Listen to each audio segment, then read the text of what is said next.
Hello there everyone, Ashnflash here, and welcome on into a early LEGO Ninjago 2021 set review. Today we're going to be looking at the 4 brand new epic battle sets. These actually will be available starting on January the 1st for $9.99 USD and $13.99 Canadian.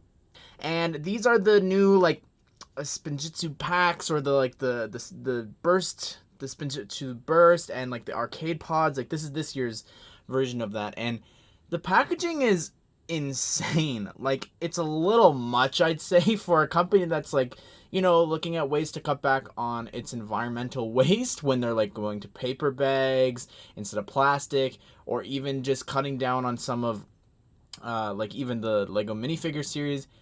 There's a lot of waste here. Like, these, I think, can be shrunk down or just reworked.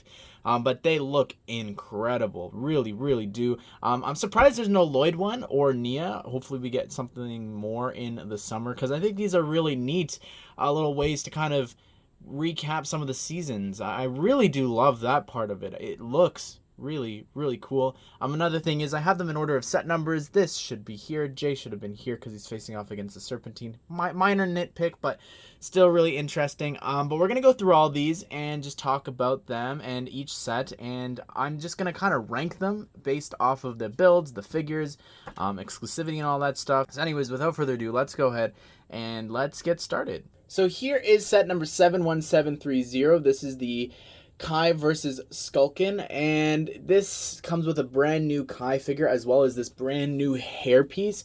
This will be used in the season 14 sets. Alright, so I really like this. I like the little side build here. It's really nice looking. I like the architecture of it. I have zero clue why there's a stud there in the center. Like, Kai would have to really duck, and I don't know, it's just kind of weird.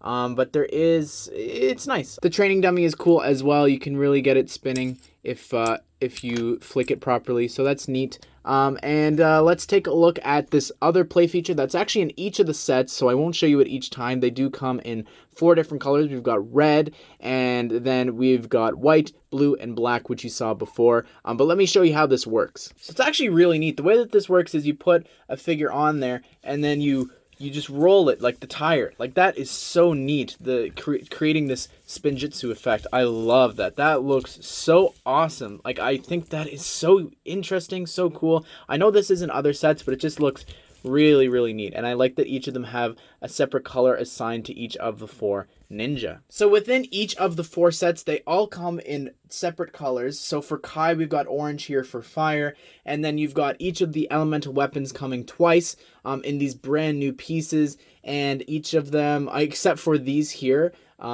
they can be attached to the dragon hilt sword, so that's kind of neat. Here you can see the blue color here for Zane, and then next up for Jay, we actually have the nunchucks there, which it's a little hard to see, but you can see how the dragon mold is actually there. Like, that looks so cool, the dragon head there.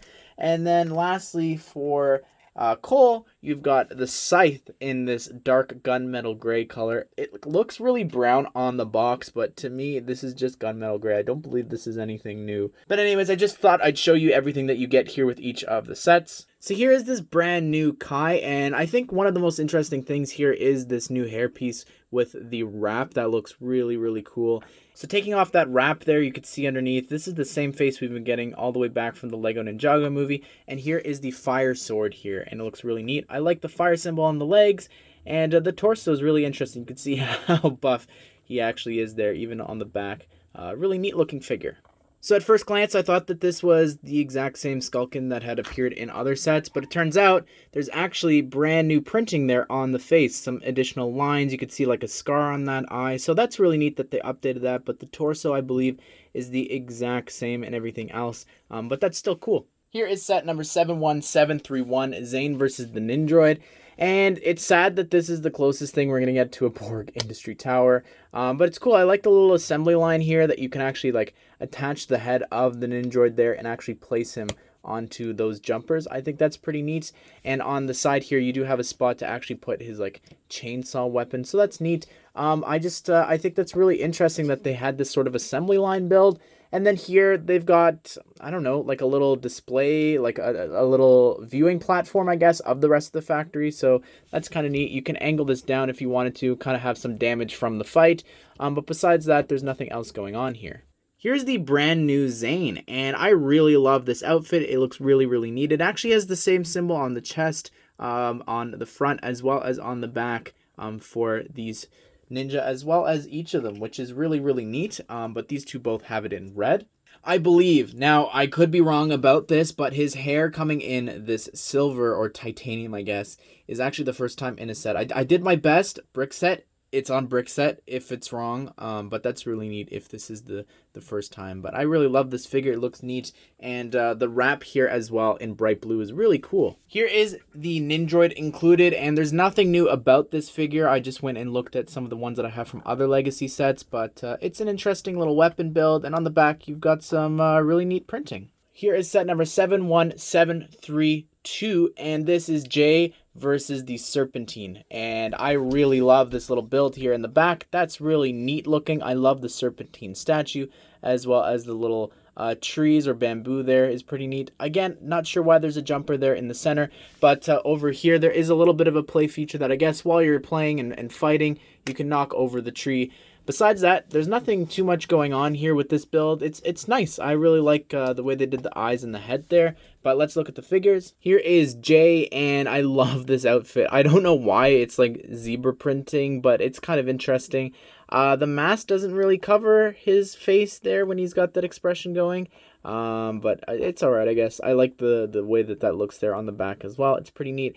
And his weapon here, the nunchucks, look great. You could really see the dragon head a lot better here up close. But let's take the mask off in case you haven't seen this super common face. And you can continue to spin it around, and you can see it's the exact same one from the Lego Ninjago movie. Here is the Serpentine in the set, and specifically this is a Hypnobry, and it's really interesting to see this brand new coloring here in the sand blue. I really like, I love it. It looks great, and I love this piece as well. It looks so nice in sand blue. The printing on the back of the head's really nice, and the torso, that's a really nice touch. And he's actually holding there a fang blade. Here is set number 71733, and this is Cole versus the Ghost. And the location of this build is actually meant to be the City of Styx, which is kind of neat. I love the architecture here. That's really nice with this lantern as well going through. And it's interesting to have it here in bright green. There's a little pot there, as well as an egg in one of the crate boxes, which is really neat, introduced from Series 18. Then there's this stand with a hot dog or a sausage piece in sand green. No idea why. Here's the brand new Cole, and it's interesting. I don't know why he has like mummy wraps on.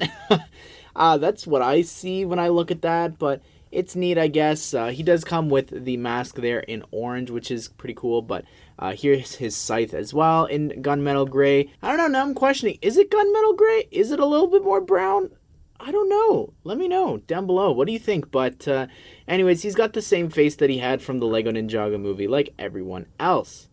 Here is the brand new Lego Ninjago Legacy Ghost, and this is the exact same everything except for the pitchfork here, used in the other Legacy set, Zane's Titan Mech.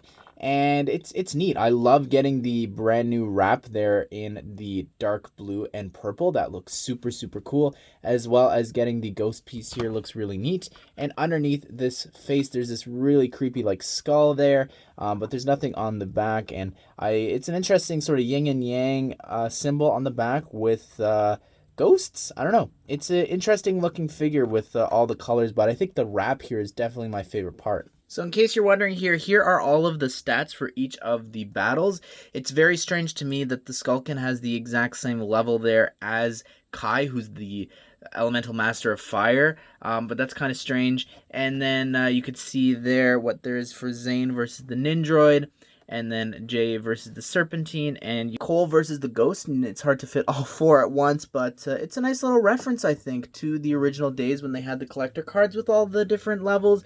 But I just gotta say, like I mentioned before with the boxes, it just doesn't make sense, these designs, simply because when you slice it open here, you could really see what it looks like on the inside and how much wasted space there actually is. Like, that's like, why design a box like this? Like, it looks neat, but I don't know. It's very huge for such a small amount of pieces. Well, there you have it, everyone. That is all of the Epic Battle Ninjago Legacy sets releasing on January the 1st. So I don't know which one is my favorite. Each of them offers something really different, I'd say. Even just like this seems like a little bit more of a display build, and even the side thing, the little side build interacts. And with this, I like the functionality of like just the idea that that's kind of Borg Industries or the tower, and like that's like the assembly line. And then like that build looks great for the Serpentine head and everything, and it has two exclusive figures right now. I'm kind of hesitant to lean. I think this one might be my favorite just because it's Cole right now and just all the love and everything for Cole. But I just think that architecture-wise, I think that looks the best. Some of the techniques that they use there versus the other ones, and it's cool to get another Ghost in this set since they're only in one other set right now from the Legacy line. But be sure to subscribe and turn on the bell notifications so you don't miss out on other Lego Ninjago set news and reviews. And as well, just let me know down below in the comment section which set do you want to see me review next. I've got a haul. I'll link it here at the end, so let me know if there's another Ninjago set you want to see me look at. And then I've got the playlist for all my Ninjago reviews here at the end, so be sure to check those out, and they'll constantly be updated. But anyways, guys, I hope you did enjoy this video, and I hope you all have a great day. I will see you all in the next one.